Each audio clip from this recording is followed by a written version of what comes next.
Hello and a warm welcome to Federal Special Program Capital B. Today is the big result day live where the counting of votes for the Mumbai Corporation results are still underway. The election for the Mumbai Municipal Corporation was held on Thursday, which a total voter turnout of 52.94%. Now, as per the trends which are coming in, Mahayuti led by the BJP has maintained a strong lead followed by Shiv Sena UBT. The results for 227 wards in the BMC are being declared by the State Election Commission following the polls on Thursday, which were held after a 4-year delay. Now, along with the BMC, 28 other municipal corporations went to the polls across Maharashtra for the civic polls, and those that counting also is underway. And most of the 29 out of 29 municipal corporations, more than 20 municipal corporations, almost Mahayuti is leading. Now, the big takeaways that it seems that Devendra Fadnavis is the man of the moment for the BJP. What happens to the Thackeray's? What happens to the opposition now? That is also a big story. And also, not to forget, Vanchit Bahujan Aghadi, along with in alliance with the Congress, has wrested the Latur seat as well. So there are gains for the opposition also, but the larger win comes for the Mahayuti. So we'll try and analyze as to what are the reasons for this big victory for the Mahayuti, what has gone wrong with the opposition, are there green shoots for the opposition, if at all? We'll try and discuss all this. Joining me this evening is Utkarsha Rupwate, who's from the Vanchit Bahujan Aghadi. Thank you so much, Utkarsha, for joining. We have Anay Joglekar, Pleasure. senior journalist, joins us from Maharashtra. Thank you so much for joining. We have Vivek Deshpande, senior journalist and political commentator, joining us from Nagpur. Thank you so much, Vivek. And I'll begin with Anay Joglekar. And Anay, what has really been the reason? The counting, though, is still underway. The final results are yet to come out. How long will it take for the final results to come in? I think it will take at least a couple of hours because what the election commission did today, like at one point, there were total 23 places where the counting was going on. At one point given time, they were counting two wards. So at any given point of time, there were 46 constituency counting was going on. So every 1.5 hour, 46 constituencies, and like that. So by that time, the result should have been out. But there are some issues about the postal ballot counting, some places the machine not being read, so that's why I think it is taking time, but I think by the evening it will be all out. You are saying that by evening the results should be out. But what is the big takeaway as far as the Mahayuti is concerned? Did Mahayuti expect this kind of a victory and the massive lead which is being shown in the other civic elections along with BMC? Definitely, there were elections in 29 municipalities. But if you look at it from the point of view of the budget of the municipal corporations, then the BMC alone constitute budget, which is probably more than all the municipalities, 28 municipalities put together, or at least next 10 municipalities put together. Population wise, also, if you look at the elections, it will be Mumbai and then Pune, Thane, Navi Mumbai, these are like a very heavyweight municipal corporations which have at least 2 million, 3 million, and in Mumbai's case, it is almost 12 to 15 million population. So, in a way, 40% of Maharashtra was voting in these elections. And in these elections in Mumbai, the 25-year rule of Shiv Sena, sometime, most of the time it was together with BJP, but it was the Shiv Sena rule on the BMC is now over. Now we have to see whether the BJP will form government together with Shiv Sena, Eknath Shinde Shiv Sena, because right now they are both the parties are getting around 90 and 30 seats respectively. Shiv Sena UBT will cross 60, but it will be somewhere around 65 to 70. The biggest disappointment in these elections was MNS, which thought that it will, by combining the Marathi vote together, it will cross some about 15 to 20 seats, but it is under 10. And Congress and Vanchit Bahujan Aghadi, I'm sure there is a representative, and it was a brilliant strategy but somehow that didn't click maybe on ground. But still they have got a significant votes in Mumbai. But if you look at municipalities outside of Mumbai, especially Thane, Kalyan, Navi Mumbai, all these which is everything is considered as MMRDA, Mumbai Metropolitan Region. There is a hands down victory to BJP and BJP Shiv Sena. Of course, in same as happened in Nagpur. Yes, Congress has won in a few municipalities like Latur, but when you take into consideration the population and the economic power of these cities, they are at the lower end of the this list of 29. But all in all, it's a big victory for BJP. It's a big victory for Devendra Fadnavis, because Mumbai elections was like a work of craftsmanship. What he did in the last 6 months, we'll talk about it later, but it has raised his stature from a state level leader to a national level leader.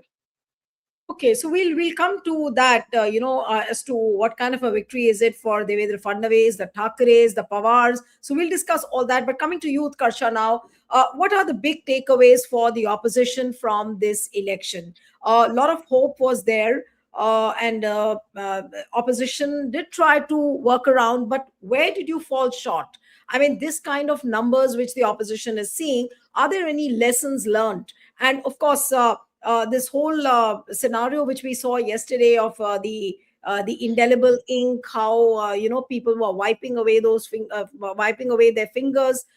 So, do you think that there is some kind of a theft? Do you sense that there is some kind of a stolen mandate also over there?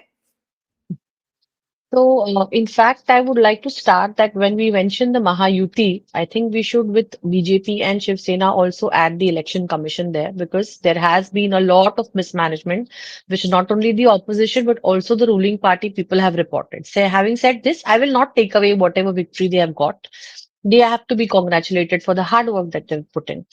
I will first talk on behalf of Vanchit, because see, Vanchit Bahujan Aghadi, headed by Advocate Prakash Balasab Ambedkar, is actually a very new party. For us, this was a first local body elections that we have gone through after coming into formation. Now, having said that, in the rural areas, so the municipalities which are in rural areas, in semi-rural areas like Latur, Chhatrapati Sambhaji Nagar, in Chandrapur, Akola, Amravati, Ulhasnagar, we have actually opened our accounts. We were nowhere over there in the previous elections. So for us as a party, it has been a gain all the way. It has showed us that if we continue our work like this with the kind of representation that we give to the marginalized communities, if you pick up and see the kind of candidates that we have given in this election, you would be amused that all these people belong to castes and communities who have never been represented in the mainstream politics of Maharashtra and Mumbai, and for matter, all these cities that we're mentioning.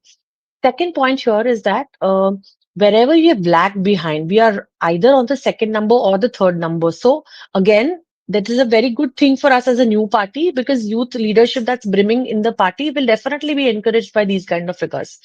With respect to Mumbai, I would like to say that the see, Congress and VBA coming together was actually a very long-term plan. Long-term plan in the sense many people, even before these elections, have been saying that Congress and VBA should come together. Right from 2019 to 2024 elections, Lok Sabha, Vidhan Sabha, every time. But there was no consensus on this within the two parties. Somehow this time it was managed, but that was a little too late, I feel, as a politician and as a grassroots worker. Nevertheless, we went ahead with it, but the kind of response that we've got from the public when we were on the field, see, I'm not only a spokesperson, I was also campaigning for my candidates all through these 15 days in Mumbai. So the kind of response we were getting from the public, the kind of response we were getting for the Sabhas was tremendous. Now, why that didn't turn into a vote share is what we actually need to study. Uh, Even then, I would like to mention that I think the figures that I saw, there are some 12 in terms of Congress, and still Vanchit has not won any seat, but 12 places where Congress is leading. So I also see that Vanchit's vote share or vote has been, transferred to the Congress, but Congress's vote share has not come to us. So that is a little confusion for us.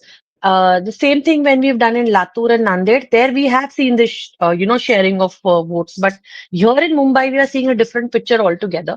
Also, one small quick point that I would like to make is in this entire elections, we are still saying that yes, BJP is the single largest party in Mumbai, but the kind of projection that was projected for them and, also orchestrated by their leadership, be it Modi ji, be it Amit Shah ji coming to Mumbai, giving them the giving them the dictates that you have to go beyond 100 and 120 by yourself.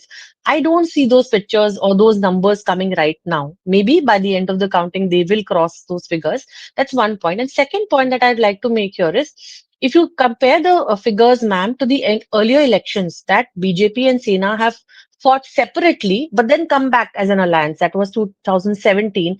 And you see the figures now with a fraction of Sena and BJP fighting together.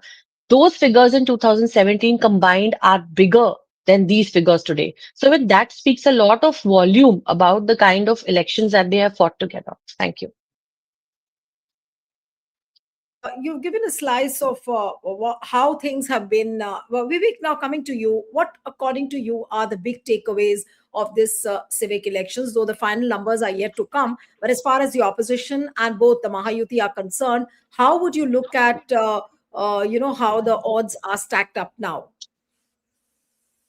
And the first takeaway is that the BJP and its alliance partners have done as well as they were projected to be doing. So there's no different trend that than what we have actually guessed and what the pollsters have also said earlier. But in Mumbai, I would agree with Utkarsha that the kind of success that the BJP and Shiv Sena alliance has got is not exactly up to the mark. I mean, going by whatever status of the result is at this point of time, I don't think they are sweeping the elections in that manner in which they were projected to.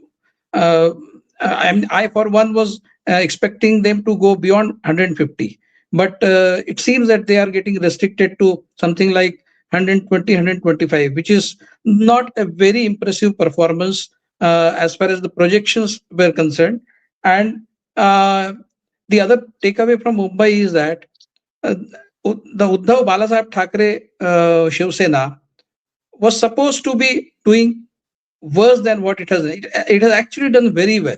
I mean, if you consider 70 seats going to Uddhav Thackeray, they are maybe 14, 15 seats less than what they had last time. And BJP is not on its own in Mumbai. That's a very important thing. It is still not on its own. They still have to use the crutches of the Shinde Sena to be in the seat of power in Mumbai. They may have wrested it from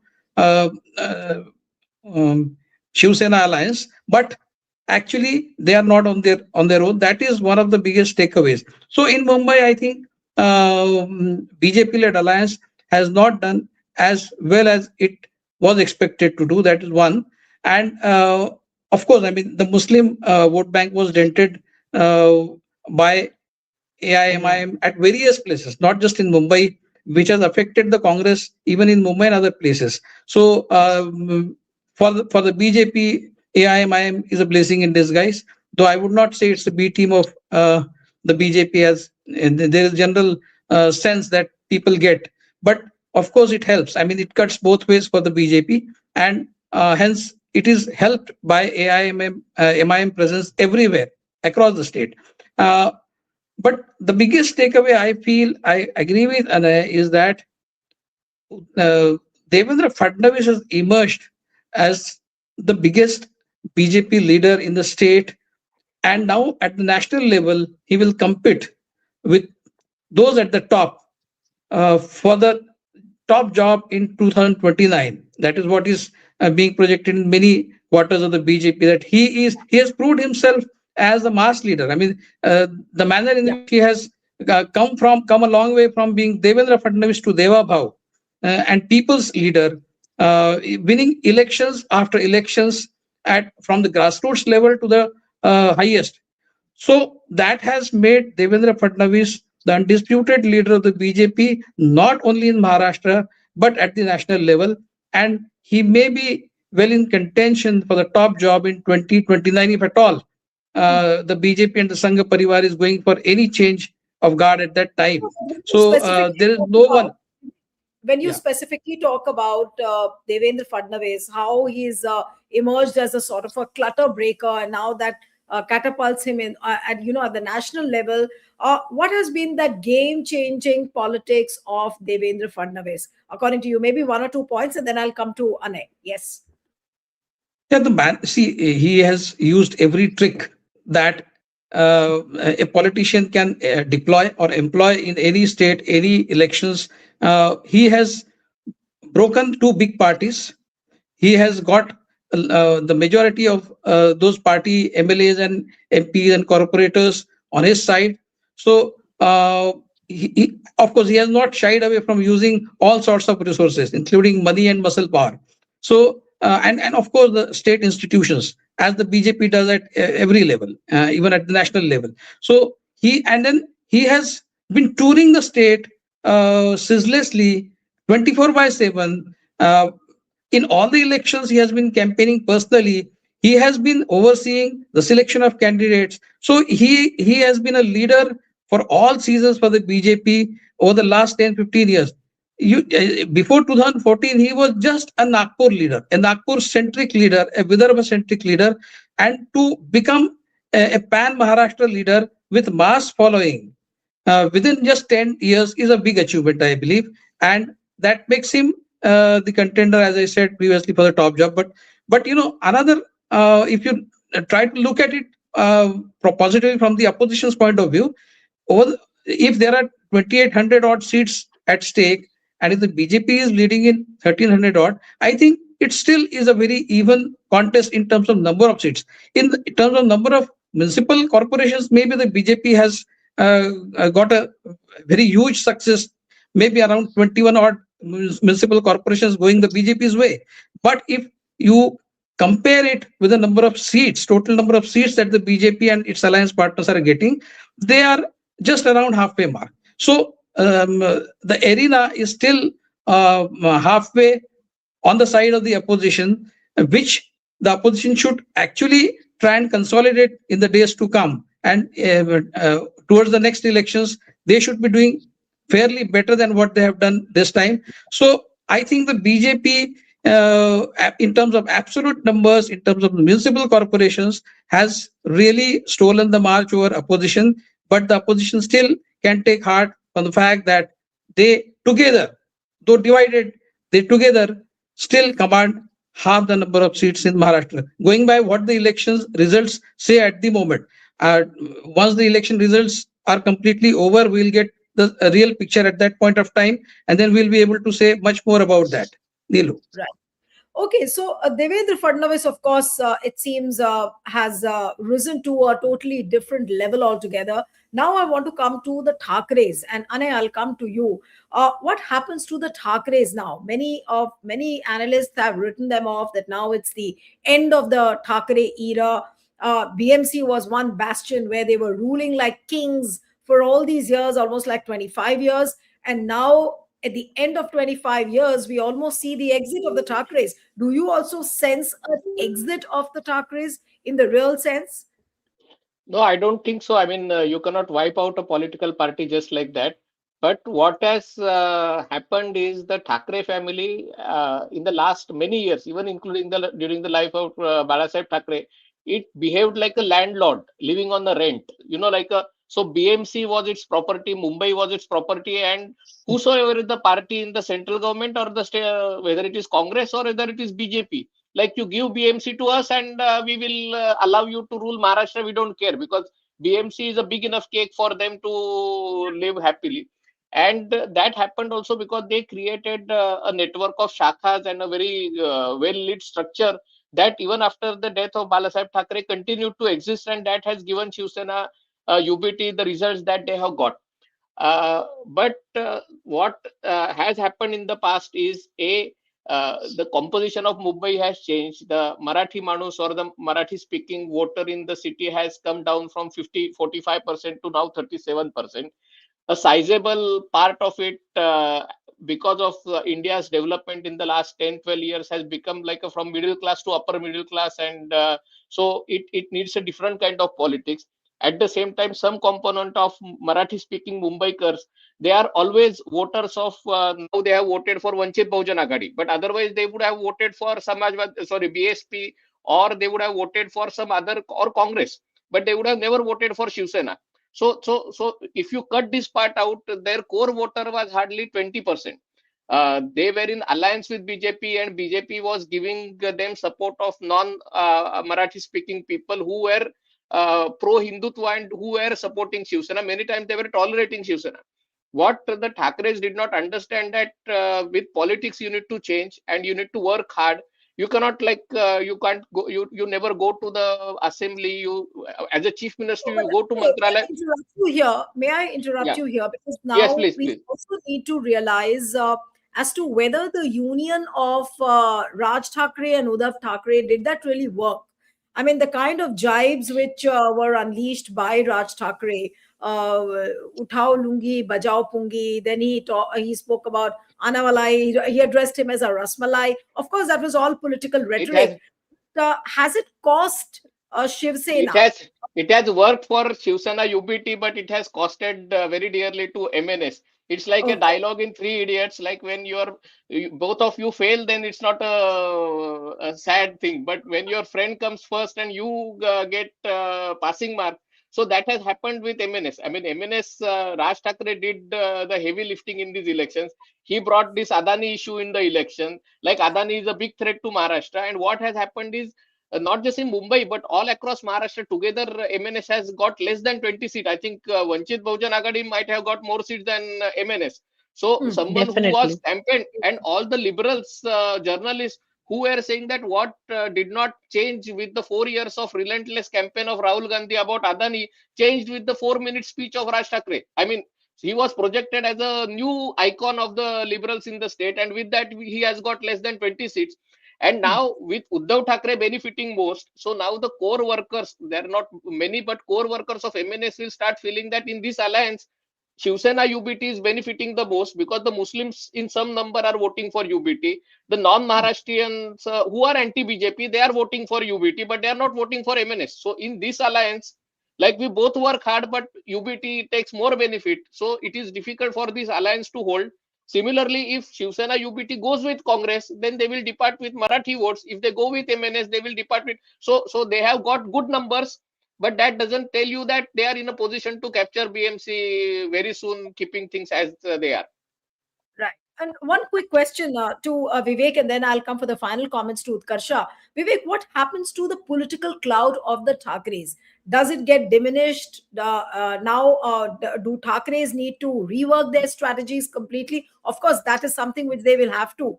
But what happens to the dominance of the Uddhav Thackeray Shiv Sena? When it comes to the Maharashtra Vikas Aghadi alliance, though it seemed to have split for this election. But what happens next now for the forthcoming elections, whether it is the states or whether it is the 2029 elections?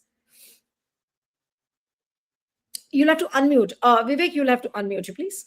Yeah.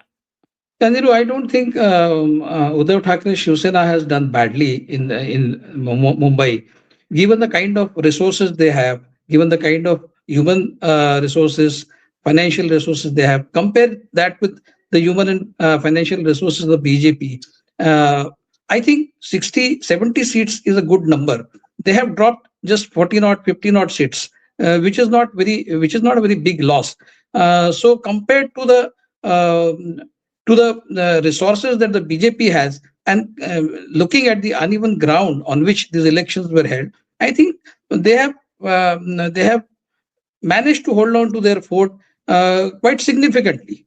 Having said that, there is of course a lot of ground to cover for them. I mean, fighting BJP is not uh, the last minute battle. You have to fight it 24/7 round the year, which they have not been doing. Like, for example, this alliance between Uddhav Thackeray and Raj Thackeray, it came a bit late in the day. Had they started this somewhere Yeah. around January, maybe it would have worked much better.